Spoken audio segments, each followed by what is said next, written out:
Aderira indirimbo ya Alvin Smith La Vache original ari kumwe na Tasha Oda mu kanya gato isaha 12 iza kuba igiye hanze. Ni indirimbo abantu benshi biteganye igishika. Ni indirimbo by the way iza kuvugisha abantu amajambo menshi bivanye namwe mu mafoto yatembereye ku mbuga nkoranyambaga azoboneka muri video y'iyo ndirimbo Aderira ya Alvin Smith ari kumwe na Tasha Oda. Ni indirimbo iza gusohoka mu kanya gato ya by the way Zeri top no kuvuga isigaje isaha imwe yonyene kugira ngo ije hanze.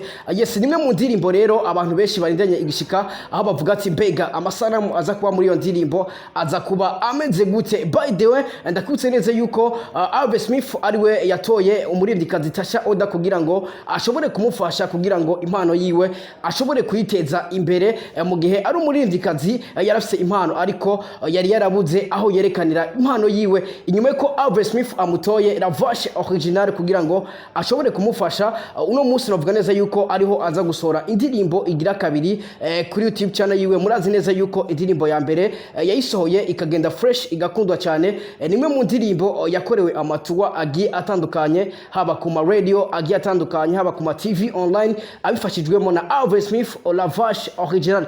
Alvin Smith La Vache original nimwe mu baririmbyi no kugira neza yuko azi kwidandaza cyangwa se azi gukoresha imbuga nkoranyambaga.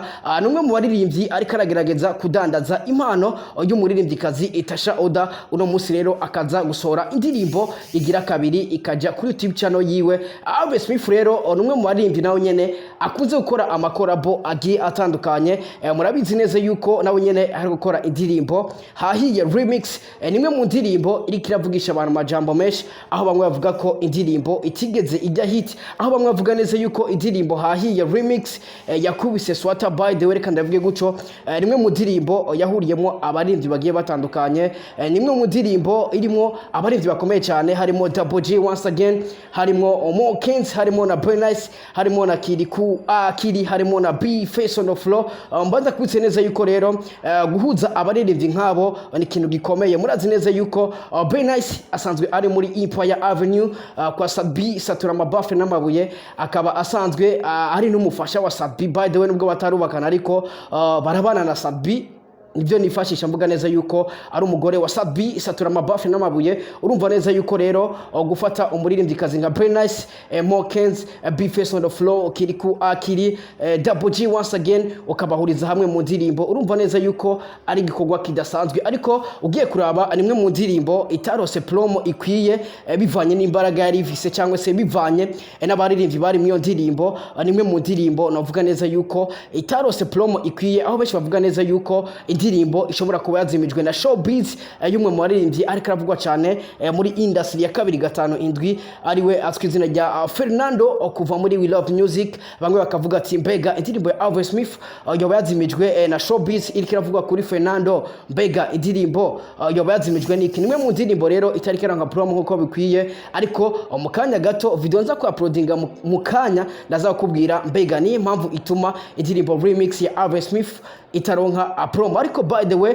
impamvu nkoze ino video ni kugira ngo ndakubwiye neza yuko mu kanya gatoya indirimbo ya Alvin Smith ari kumwe na Tasha Oda iza gusohoka. Nimwe mu ndirimbo ko nabikubwiye iza kuvugisha abantu amajambo menshi aho bamwe barinde bavuga ati mbega video yayo iza kuba imeze gute. Ndakubitse neza yuko rero amu mafoto yatembereye ku mbuga nkoranyambaga umuririmbyikazi Tasha Oda cyangwa se umurundikazi, zimwe mu ifoto ziwe zasohoka yambaye impuzu novuga neza yuko zidakwiriye kwambagwa n'umurundikazi. Ni zimwe rero mu foto zatembereye cyane ku mbuga nkoranyambaga.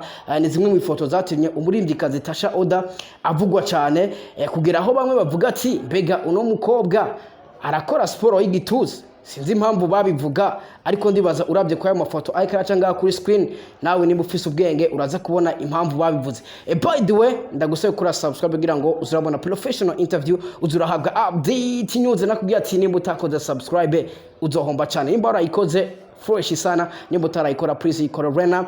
Jodi kurumba kuri micro Ishapo Radio so promoter bose mu gihugu ata papa na mwana kugira abe umwana habanza kuba papa. Ndagukunda cyane mbora koze subscribe. Nimba utayikoze please ikora rena. We love you so much.